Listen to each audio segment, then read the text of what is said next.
नमस्कार, मेरे assistant professor साथियों। देखिए, हमारे कुछ करेक्शंस थे जो मैंने आपको बताया था, तो स्टूडेंट्स के बारे में मैसेज आ रहे थे मेरे पास, सर इसका आंसर ये है। मैंने चेक किया तो वो कुछ करेक्शंस हैं, तो मैं आपको करेक्शंस बता देता हूँ। एक स्टूडेंट्स में से बार बार में जिनके अच्छे मार्क्स बन रहे हैं या फिर वो इंटरव्यू के लिए कह रहे हैं कि सर जो है इंटरव्यू के लिए हमें गाइड कीजिए कि इंटरव्यू के लिए क्या करना है। मतलब बार बार में बहुत सारे स्टूडेंट्स के मैसेजेस आ रहे हैं, फ़ोन आ रहे हैं। तो आपको मैं बता देता हूँ कि इंटरव्यू के लिए जिन भी स्टूडेंट्स आप चाहें तो मैं आपको इंटरव्यू के लिए गाइड कर दूंगा। ठीक है, आपके लिए मैं एक अलग से जो है टेलीग्राम चैनल बना दूंगा, जिस पर आप चैट कर सकते हैं। उससे रिलेटेड कुछ भी बातें होंगी तो वो भी मैं आपको बता दूंगा। अभी आप एक काम कर सकते हैं कि ये मेरा टेलीग्राम चैनल है, इसको आप ज्वाइन कर लें। उस पर आपको इन्फॉर्मेशन मिल जाएगी अलग से, जैसे ही मैं बनाऊंगा LINGUA lingua फ्रैंका by doctor SK Sharma.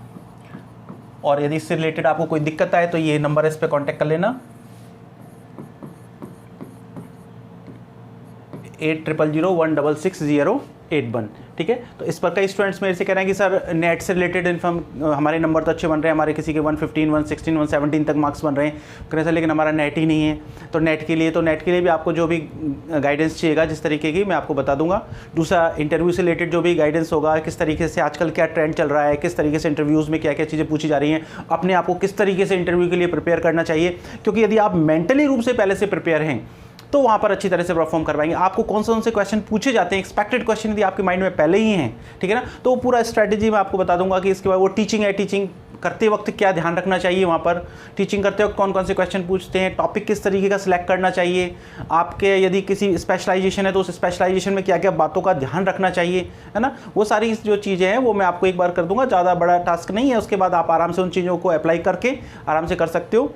और उसमें जब एक हम हो सकेगा तो मैं ऑनलाइन सेशन उसमें बीच में रखने की कोशिश करूँगा, जिससे कि आपको मैं एक तरीके से जो मॉक इंटरव्यू टाइप के अरेंज करके जो भी बेटर से बेटर हो सकेगा वो मैं आपको, जो भी अभी ये सारा का सारा अंडर प्रोसेस है, आपको इस पर इंफॉर्मेशन मिल जाएगी आपको, ठीक है। तो आप इस टेलीग्राम चैनल को ज्वाइन कर लें, फाइन।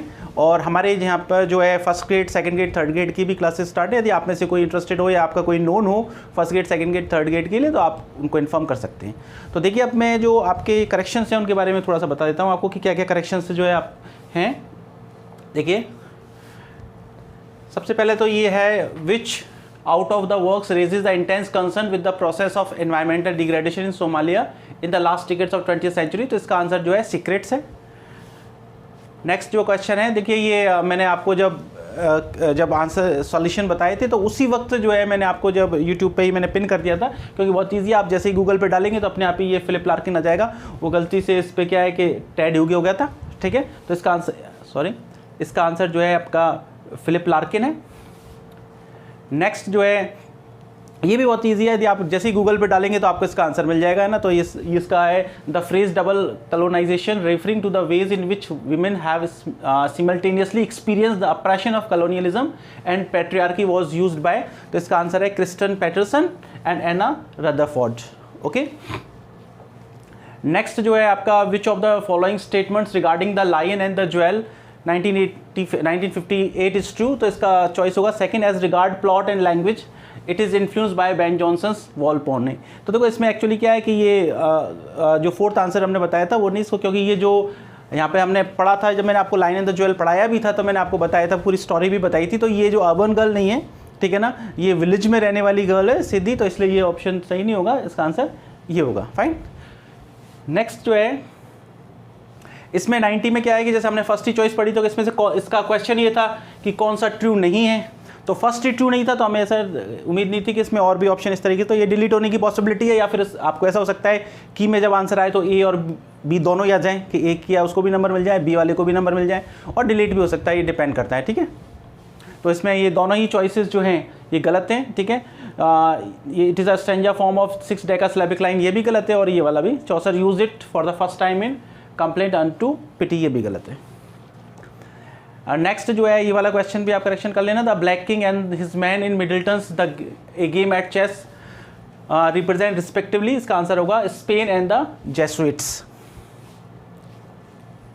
नेक्स्ट है, which of the following statements about Dunciad is not correct. तो इसका आंसर है ये, the characters in the Dunciad are drafted and rendered harmless. Next ये जो क्वेश्चन है, the old order change yielding place to new, the God fulfils himself in many ways, lest one good custom should corrupt the world, identify the poem. Actually क्या है इसका, जो मेरे दिमाग में इंप्रेशन था मॉर्टेट डी आर्थर। तो actually ये मॉर्टेट डी आर्थर जो है इसी को बाद में एनलार्ज्ड किया गया, ईडल्स ऑफ द किंग में इसको फिर उसके बाद पब्लिश हुई और इनलार्ज फॉर्म में पब्लिश हुई। तो वहाँ पर उसका टाइटल जो था पासिंग ऑफ आर्थर था, ठीक है ना। तो इसलिए इसका आंसर ये पासिंग द आर्थर है, ठीक है। उसके बाद ये मैंने आपको क्लास में भी पढ़ाया था और लिखाया था, ये इस स्टेटमेंट के साथ ही लिखा दिया था मैंने आपको, लेकिन यहाँ पे उस वक्त आंसर के टाइम पे ये गलत हो गया था। तो ग्लोरियाना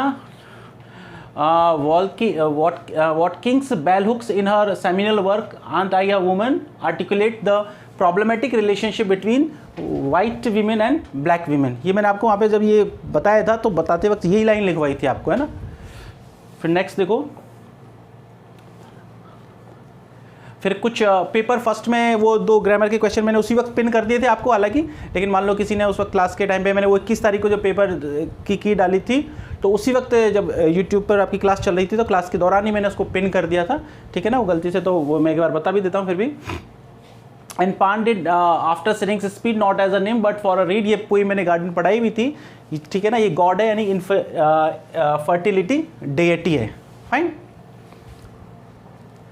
नेक्स्ट जो है, according to Jacques Lacan which one is not one of the fundamental principles of psychoanalysis. तो इसका आंसर आप देख लेना, इसका आंसर है द ईगो। फिर नेक्स्ट है शी लिव्स, देखिए यहाँ पे ये जो स्पेसिफिक कर दिया है इससे, क्योंकि ये लगा दिया एडजेसेंट टू राम मंदिर, इसलिए इसका जो आंसर है द ज़्यादा अप्रोप्रिएट है। फिर नेक्स्ट है choose the correct option for the pattern. तो ये इजी सा है लेकिन ये गलती हो गई थी। शी रोड, शी सब्जेक्ट है, ठीक है, वर्ब है या ऑब्जेक्ट है और ये एडवर्ब है, ठीक है। फिर उसके बाद ये क्वेश्चन है, मैं करेक्शन कर लेना आपको। मैं फिर बता देता हूँ, जैसे आपके संस्कृत एजुकेशन डिपार्टमेंट है, ठीक है ना, उसकी असिस्टेंट प्रोफेसर की एग्जाम आ रही है। अभी मैं आपको इसका पूरा के पूरा जो 300 क्वेश्चन है उनका डिटेल सोल्यूशन कराऊंगा, क्योंकि संस्कृत एजुकेशन के एग्जाम है उसमें भी आपको हेल्पफुल रहेगा, नेट के लिए भी हेल्पफुल रहेगा। फिर स्टूडेंट्स एक बहुत ही ज़्यादा क्वेश्चन पूछ रहे हैं, सर कट ऑफ कितनी रहेगी, कट ऑफ कितनी रहेगी।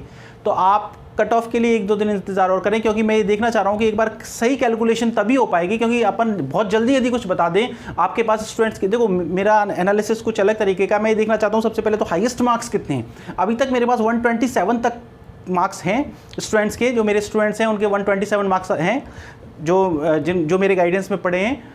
तो 127 के बाद मैं देखना चाह रहा हूँ कि भाई 127 से ऊपर कोई है क्या, है ना। अब कोई मान लो कोई डार्क हॉर्स है, हमें पता ही नहीं है, वो 1-2 बात अलग है, लेकिन बाकी 127 तक जो है मेरे पास इन्फॉर्मेशन है। फिर हाईएस्ट जो मार्क्स हैं उसके हिसाब से थोड़ा एनालिसिस तक होगा। फिर गैदरिंग कहाँ पर है उसका एनालिसिस होगा, जैसे 110 से 120 तक, जैसे मेरे स्टूडेंट के 121 भी हैं, 120 भी हैं, 17 भी हैं, 18 भी हैं। लेकिन एक बात आप समझ लें, थोड़ा सा डरे नहीं। कई स्टूडेंट्स कहते हैं सर बहुत अच्छे मार्क्स आ रहे हैं, बहुत अच्छे मार्क्स आ रहे हैं, क्या जैसे मैंने कहा 116, 117, 118 मार्क्स हैं, तो जिनके ये मार्क्स हैं ना 112, 110, 113, 114, 16, 20, 127, है ना, तो क्या होता है कि जिनके अच्छे मार्क्स होते हैं वो उसकी इन्फॉर्मेशन सारे ग्रुप्स में पहुंचती है और बार बार में पहुंचती है, बार बार में पहुंचती है। तो हमारे दिमाग में इंप्रेशन हो जाता है ये 116, फिर 115, 118, 120 तो बहुतों के नंबर आ रहे हैं, ऐसा नहीं है। वो क्या इन्फॉर्मेशन घूम घूम के बार बार आपके पास आती है। तो आपके और हमारे यानी किसी के मार्क्स मान लो 80 हैं, 90 है, तो आपका ध्यान जाएगा ही नहीं उसके ऊपर। किसी के जैसे ही मैंने कहा स्ट्राइकिंग 116, मैंने कहा 127, 120, तो बार बार में स्ट्राइक करेगा। फिर एक दूसरा आदमी कहेगा कि 120 है, फिर वो कहेगा कि 116 है, वो कहेगा मेरे 2 जानकार के 116 है, फिर वो कहेगा मेरे भी 2 जानकार के 116 है, भले ही वो जानकार कॉमन हो, लेकिन आपके दिमाग में क्या इंप्रेशन हो जाता है यार सबके बहुत ज़्यादा नंबर आ रहे हैं, बहुत ज़्यादा। तो इस तरीके का जो भ्रम है उसको खत्म करके मिटाने के बाद मैं वो कैलकुलेशन करूंगा, क्योंकि मेरे पास जो बच्चे व्हाट्सएप पे मैसेज कर रहे हैं, पर्सनल मैसेज कर रहे हैं, वो अपनी जो है बिल्कुल सही इन्फॉर्मेशन दे रहे हैं और मेरे को पता है कि भाई ये एक ही आइडेंटिटी है। नहीं तो एक ही आइडेंटिटी की इन्फॉर्मेशन आपको 10 जगह से मिलेगी, 10 ग्रुप पे मिलेगी, और जो स्टूडेंट्स बेचारे हैं जिनके मान लो मार्क्स आ रहे हैं अच्छे हैं और वो रेस में बहुत अच्छे हैं, उसके बाद भी वो सोचने लग जाते हैं यार वो 110 से 120 तो पता नहीं कितने हैं, हम तो पिछड़ जाएंगे।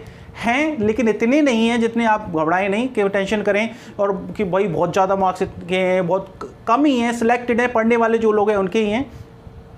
नेक्स्ट बात जो इंटरव्यू की है मैं आपको बताऊंगा कि मेरा इंटरव्यू किस तरीके के रहा। हमारे साथ के जो ग्रुप के जितने भी थे लोग थे उनका इंटरव्यू कैसा रहा, हमसे जो सीनियर थे, ठीक है ना, उनमें जो मेरे फ्रेंड्स हैं उनका इंटरव्यू कैसा रहा, और जो यूनिवर्सिटीज़ में लोगों ने इंटरव्यू दिए हैं वो किस तरीके के इंटरव्यूज़ रहे, किस तरीके के क्वेश्चन पूछे, उनमें और इनमें क्या अंतर है, आजकल ट्रेंड क्या रहा है, और आपको किस किस चीज़ के लिए जो है मेंटली रूप से प्रिपेयर होना चाहिए। जब आप मेंटली रूप से उन चीज़ों के लिए प्रिपेयर होकर जाएंगे तो आपको इंटरव्यू में कोई दिक्कत नहीं आएगी। दूसरी बात, कई स्टूडेंट जो है हिंदी मीडियम से होते हैं और उनके मार्क्स बहुत अच्छे हैं। जैसे एक स्टूडेंट है मेरा, उसके 120 प्लस है, लेकिन वो कह रहा है सर मैं इंग्लिश में कम्युनिकेशन नहीं कर पाऊंगा। देखो, इंग्लिश में कम्युनिकेशन कोई बड़ा टास्क नहीं है। आप 10-15 दिन पहले एक बार थोड़ा सा बोलना स्टार्ट करेंगे तो आपको फ्लुएंसी आ जाएगी। दूसरे, वहाँ आपको जनरल कॉन्वर्सेशन नहीं करना है। वहाँ जो कॉन्वर्सेशन करना है आपको अपने सब्जेक्ट से रिलेटेड करना है।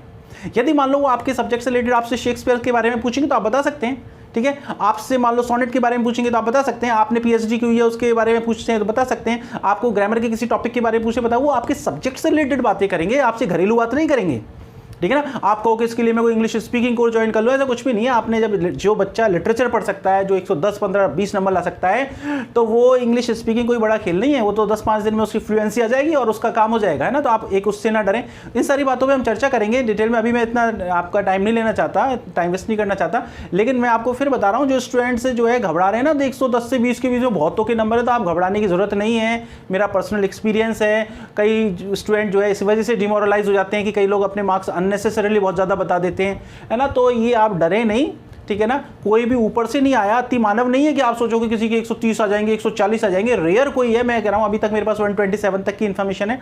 तो हो सकता है कि 1-2 स्टूडेंट उससे ज़्यादा हो सकता है और नहीं भी हो 130 तक। लेकिन जब तक हम बिल्कुल कंक्लूजन पर नहीं पहुंच जाएंगे तो मैं आपको किसी तरीके की ऐसी इन्फॉर्मेशन नहीं दे सकता जिस तरीके की आपको सब जगह से मिल जाती है, ठीक है ना। कि इधर से उधर से एक ही आदमी की 5-5 बार इन्फॉर्मेशन मिलती है।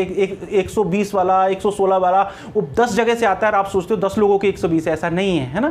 तो आप टेंशन नहीं करें, मस्त रहें और इंटरव्यू की प्रिपरेशन करना स्टार्ट कर दें आपके अच्छे मार्क्स से। तो और मैं 1-2 दिन में आपको जो है फाइनली मेरा जो एनालिसिस है बता, मैं नहीं कह रहा कि मेरा जो है मैं कह दूंगा वो फाइनल है या मैं कहूँगा वैसे ही होगा, लेकिन मैं फिर भी अपनी सूझबूझ के हिसाब से ज़्यादा बेस्ट टू बेस्ट जो ज़्यादा से सटीक बताने की कोशिश करूँगा कि भाई इतना जो है हमारी कट ऑफ रह सकती है, और उस हिसाब से आप जो है प्रेपरेशन कर सकते हैं, ठीक है। और आपको जो भी स्टूडेंट जो नेट के बारे में बार बार में पूछ रहे हैं वो सारा आप ये टेलीग्राम चैनल ज्वाइन कर लेना। उससे रिलेटेड जो भी मेरे से हेल्प हो सकेगी, असिस्टेंट प्रोफेसर के कोर्स के अलावा जो भी चीज़ें एक्स्ट्रा चीज़ें हैं तो उनको आपको कहाँ से पढ़ लेना चाहिए, किस तरीके से उनको प्रिपेयर कर लेना चाहिए, और कि आपको वो सारी चीज़ें मैं आपको इन्फॉर्मेशन दे दूँगा। उसके बाद में आपका अलग से असिस्टेंट प्रोफेसर वालों का अलग से टेलीग्राम चैनल बना लूँगा, ठीक है। अभी हम फिर आगे नेक्स्ट जो क्लास है उसमें कट ऑफ के बारे में बात करेंगे और पेपर का पूरा एनालिसिस करेंगे। Thank you.